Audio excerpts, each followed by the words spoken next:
Assalamualaikum warahmatullahi wabarakatuh. Alhamdulillah kita bertemu kembali pada video kali ini.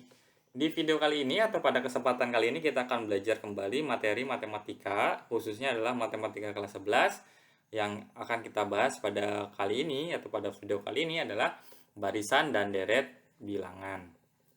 Nah, namun sebelum kita memulai pembelajaran hari ini, mari kita berdoa menurut agama atau keyakinan kita masing-masing.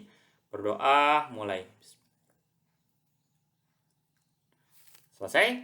Baik anak-anak, sebelum kita mulai, kita hari ini akan membahas tentang barisan dan deret bilangan. Kita langsung saja. Apa sih harapannya kita belajar ini?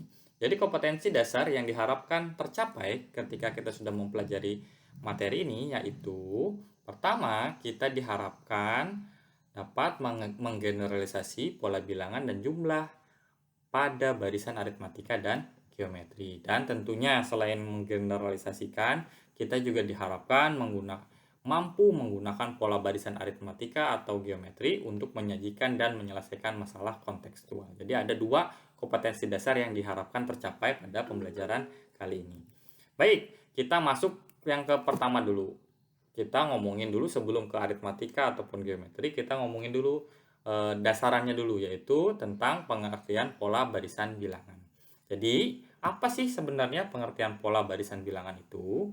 Nah, pola barisan bilangan adalah susunan bilangan yang diturunkan menurut aturan atau pola tertentu. Artinya, pola barisan bilangan itu harus mempunyai pola tertentu. Kalau misalkan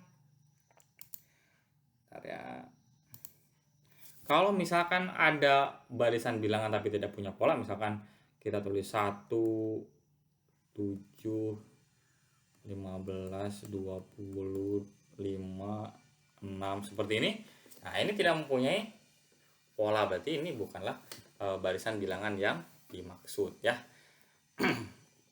Jadi, pola barisan bilangan adalah susunan bilangan yang diturunkan menurut aturan atau pola tertentu. Baik, kita masuk ke beberapa contoh barisan bilangan. Nah,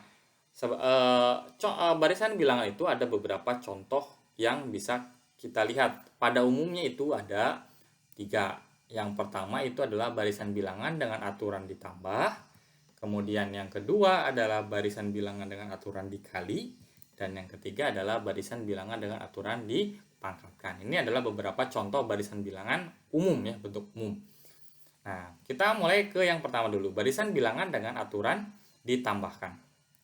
Yang pertama, contohnya, misalkan kita punya barisan bilangan 1, 3, 5, 7, 9. Ada ini.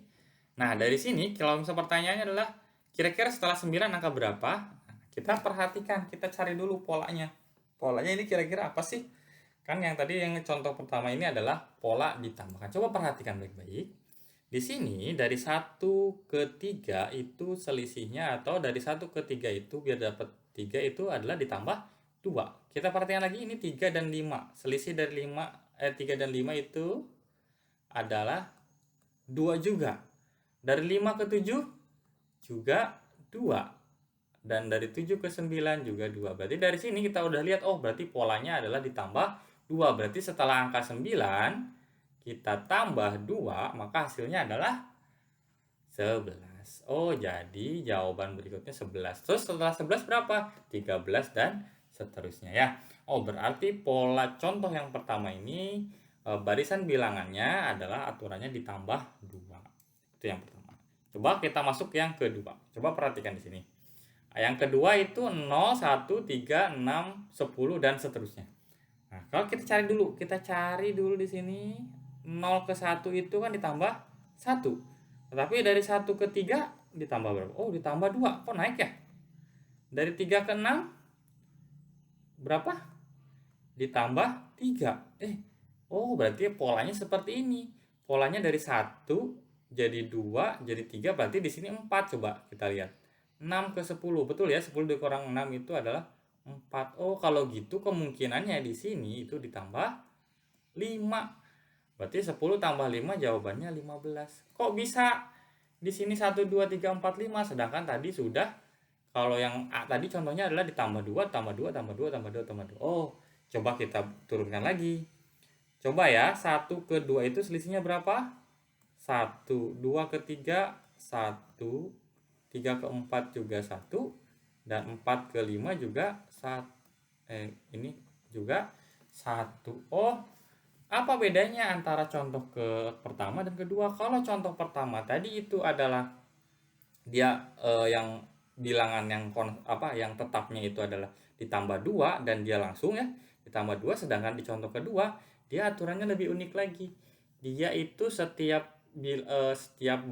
bilangan berikutnya itu penjumlahnya atau tambahnya itu makin tambah. Tetapi setelah kita turunkan lagi, ternyata ada kesamaan. Mereka itu selisihnya itu 1, 1, 1, 1. Oh, begitu. Oke, kita ambil lagi yang ketiga. Nah, perhatikan yang ketiga. Coba perhatikan yang ketiga. Kita cari lagi ya, dari 0 ke 1 berapa? 0 ke 1 itu selisihnya 1. 1 ke 3 selisihnya 2. 3 ke 8 berapa? 5. 8 ke 18 10. Weh, makin besar. 18 ke 35 berapa? Berapa 18 ke 35? Ya, dikurangin saja. 7 ya, di sini kita tulis. Kemudian 3 dikurang 1, 2 dikurang 1 sama dengan 1. Oh, ternyata 17.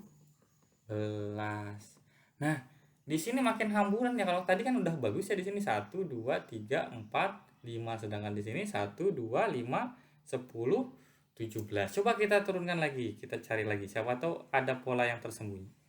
Dari 1 ke 2 itu 1, 2 ke 5 berapa? 2 ke 5 itu 3, dan 5 ke 10 itu 5, dan 10 ke 17 itu adalah 7. Nah, belum ketemu juga angka yang samanya. Coba sekarang lagi.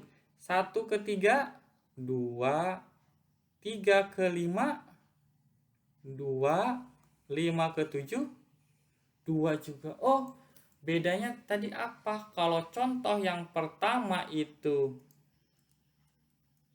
di satu tingkat ya, ini kita sebut saja ini tingkat 1, ini tingkat 1 ya.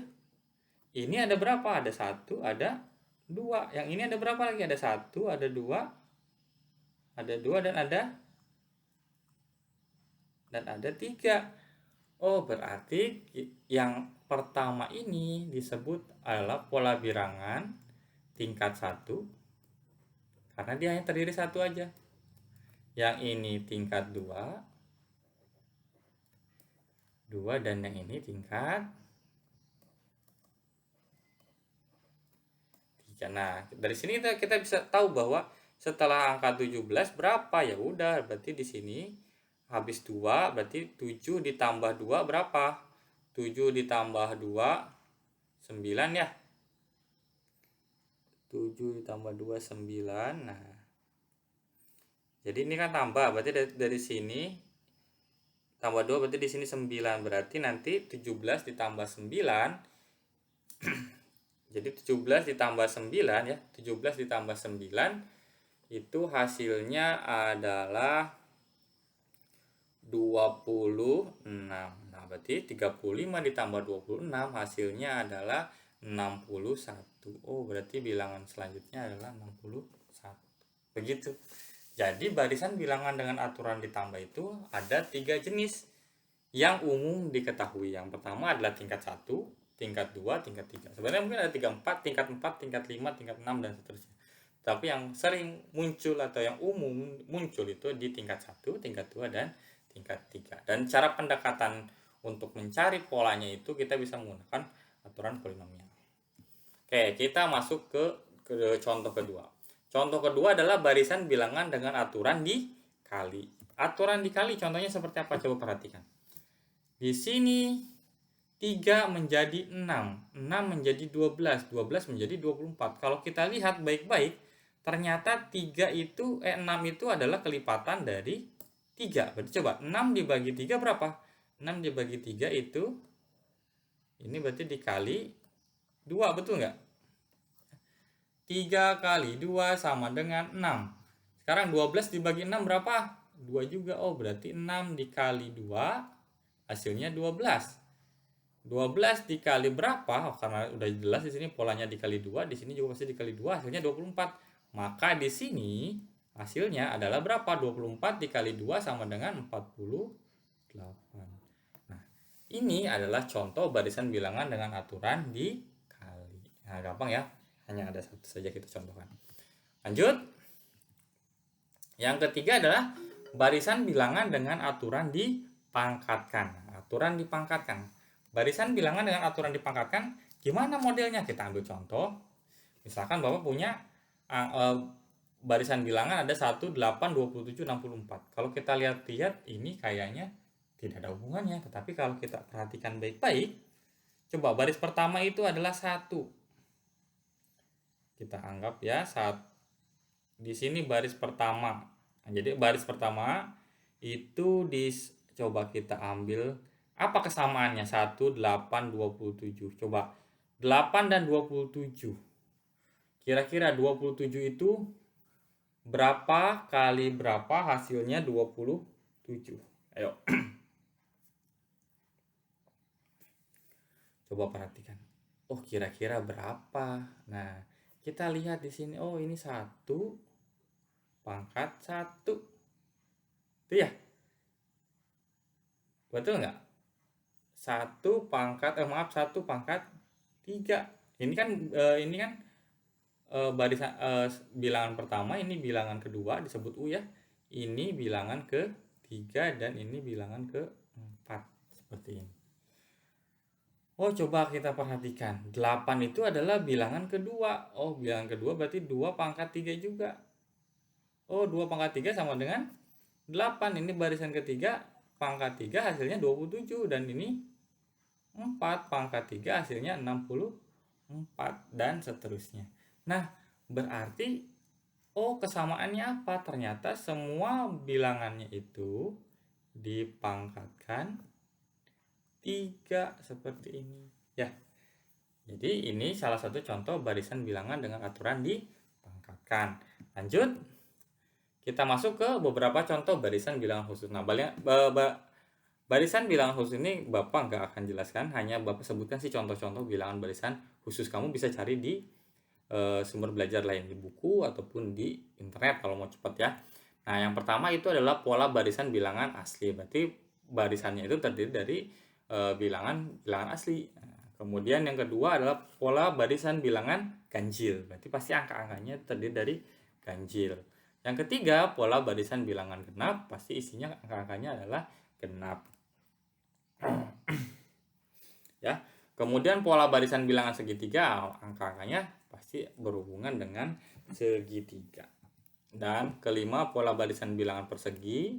Keenam ada pola barisan bilangan Fibonacci, dan ketujuh adalah pola barisan bilangan segitiga Pascal. Nah, ini nanti sering juga dipakai adalah Fibonacci dan Pascal. Tapi nanti kita tidak akan bahas di video ini, tapi di video kesempatan selanjutnya. Ya, mungkin itu saja beberapa contoh barisan bilangan.